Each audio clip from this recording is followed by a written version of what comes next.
नमस्कार. मी सध्या जंतर मंतरवर आहे.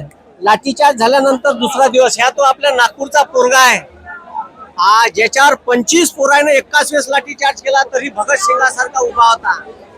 यालेच म्हणते सरपरोशी की तमन्ना अब हमारे दिल में है, देखना है जोर कितना बाजू एक कातिल में है.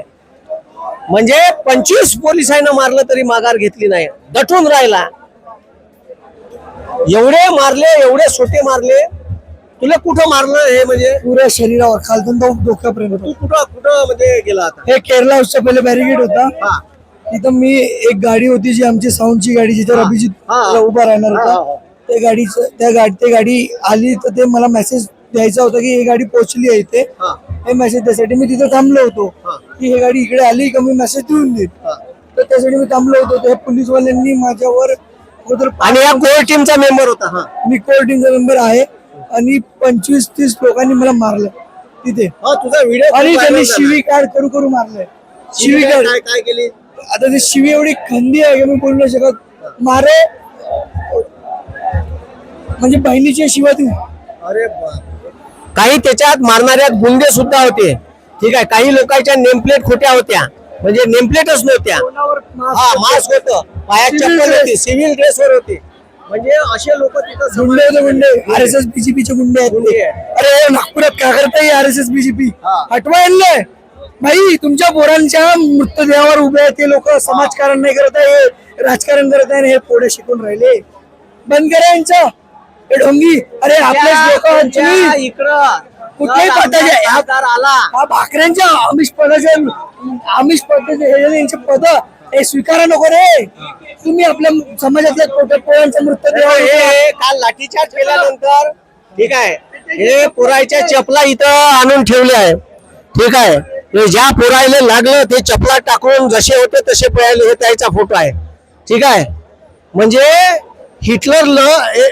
हिटलरनं ठीक आहे 4000 ज्यू लोकायले इटलीच्या आपल्या जर्मनीच्या चौकात, बर्लिनच्या चौकात गोळीबार करून मारलं होतं. तर त्याचा ठीक आहे तिथं संग्रहालयात ढीग आहे. तर इथं हा असा संग्रहालयात ढीग ठेवा लागला. अजून अनेक बुट असन का जिथं फेकपाक करण्यात आले वेगवेगळ्या ठिकाणी, कोणाला मारण्यात आलं. त्याचे हे बुट आहे, चपला आहे. लाज वाटायला पाहिजे मोदीले. याची हाफ चड्डी सोडवा तुम्ही, तुमच्या हातात आहे. तुमच्या गावात हे आमदार खासदार आले तर सालेले अशा मारा सालेले का हे साले ऐकून नाही राहिले. सदस्य नगरपालिकेचे सदस्य, नगरपंचायतचे सदस्य आणि ग्रामपंचायतचे सदस्य आणि अध्यक्ष आणि सरपंच यांना मला एकच सांगणं आहे, अबे तुम्ही आपल्या पोरांच्या जीवावर खेळून राहिले का बे? सळल्या पार्टीले अबे इथं विचारा, इथं लोकांना विचारा किती लोकांच्या अंगावर यांनी 307 केले आहेत, किती लोकांचे खुने यांची केले आहेत, किती लोकांच्या खुनांनी यांचे हात भिजलेले आहेत. अरे यांचे RSS आणि BJPचे लोक स्वतः सिव्हिल ड्रेसवर लोकांना मारले. यांच्या काट्याला काटे ओ मी तो बोलतो मारून राहिलो, मला मारून राहिले, मी मारून राहिलो होतो.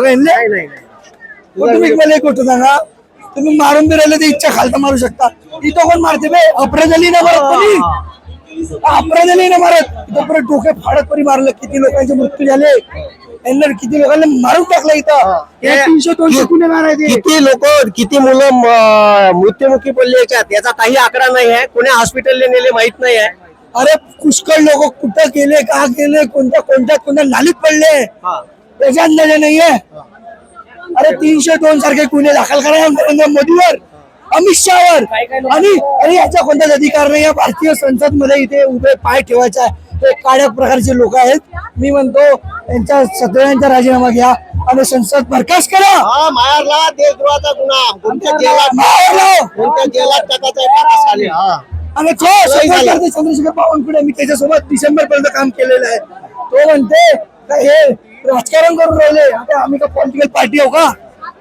मला एक गोष्ट सांगा, आम्ही राजकारण करून राहिलो. एक गोष्ट सांगा, तो म्हणताय की बावनकुळे साहेब तुम्ही ऐकून घ्या, थोडे शब्द इकडे तिकडे होऊ शकता, पण हे आमची भावना दुखवलेली आहे.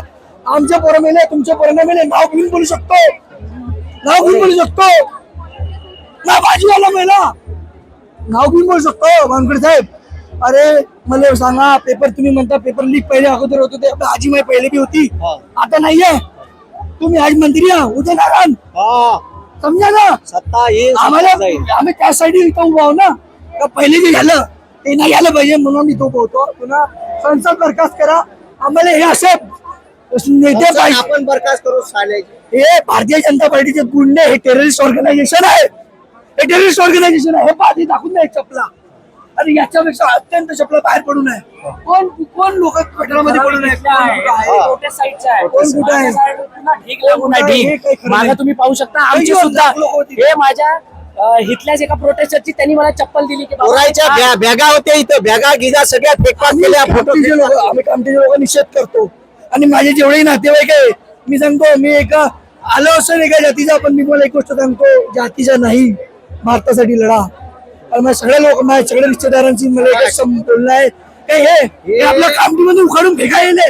हे साले आपल्या पोरांसाठी नाही लढत, हे साले स्वतःच्या खिशाई फरासाठी आणि आपल्या पोरवारासाठी लढते. साले यांचे पोरं जातात रे बाहेर, आणि आपले पोरं साले वावरावर नागरत राहते. समजा हे सत्य भावना आहे, त्यानं सांगितली. याच्यावर तुम्ही लक्ष द्या, ठीक आहे ना. आपल्या गावात जर आता एखादा बीजेपीचा आमदार खासदार आला, तर जसं आपल्या पोराला मारलं नाही तर तसं सुखवास आलेला. नगरपंचायत मध्ये 17+1 एवढी बॉडी आहे नगरपंचायतची. एकही नगरसेवकानं, एकही नगरपंचायतच्या अध्यक्षानं बोललेलं नाही. काऊन रे भाडकावत का तुम्ही? मी नाव घेऊन बोलू शकतो तुमचे. आज बोलू शकतो तुम्ही. उचलला का मुद्दा? एक किती पोरं 15-20 हजार रुपये कमवणारे लोक आहेत ते कुठे जा गेले?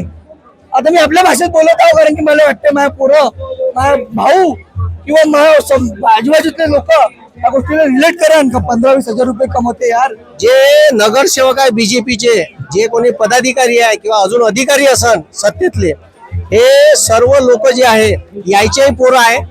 जे पोलीसवाले आहे इथं त्याचे पोरं आहे. उद्या त्याच्याही पोराला आत्महत्या करायची वेळ येऊ शकते जर नीटचा पेपर फुटला तर.